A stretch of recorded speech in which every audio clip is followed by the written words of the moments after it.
Everybody, welcome to a sermon sidecar. If you need a refresher, these are designed to be less than 5 minutes, frequently closer to 3, that kind of go along with the sermon. It's a point that popped up as I was prepping for the message, but ultimately wound up cutting from the Sunday message because I felt like it would have been just too much in a slightly different direction from the core of the passage and gotten away from the context of what we were studying.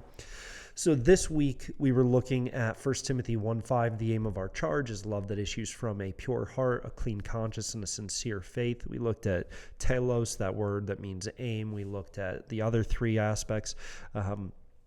Great conversation. And we looked at love, agape, right? Preferential love, love of sacrifice, love of deliberate choice, divine love, the love that God shows us, that Jesus shows us.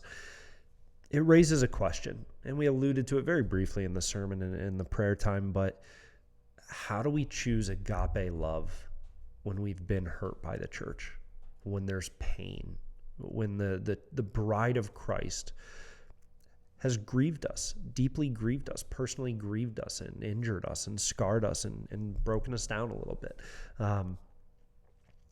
That's hard. That's really, really hard.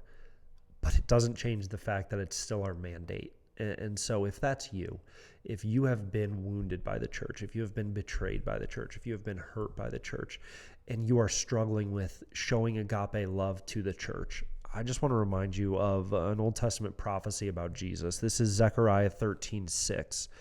It says, "And if one asks him, 'What are these wounds on your back?' he will say, 'The wounds I received in the house of my friends.'"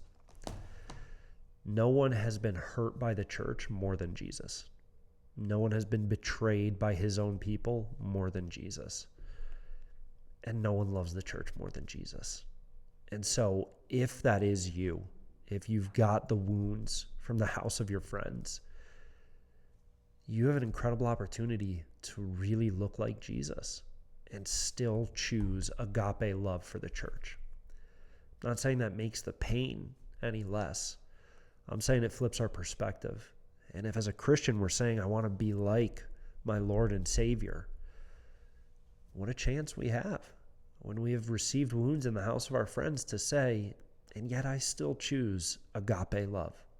I still choose this divine, preferential, self-sacrificial love for you because I'm serving my Lord and I want to be like my Lord. So if that's you, consider that. Consider, instead of something to be bitter about and to focus negatively on, consider that God has given you a very unique opportunity to truly be like Christ in a very tangible, real, meaningful way. Maybe your prayer life needs to switch up. Maybe it needs to become, Lord, flip my perspective. Help me understand.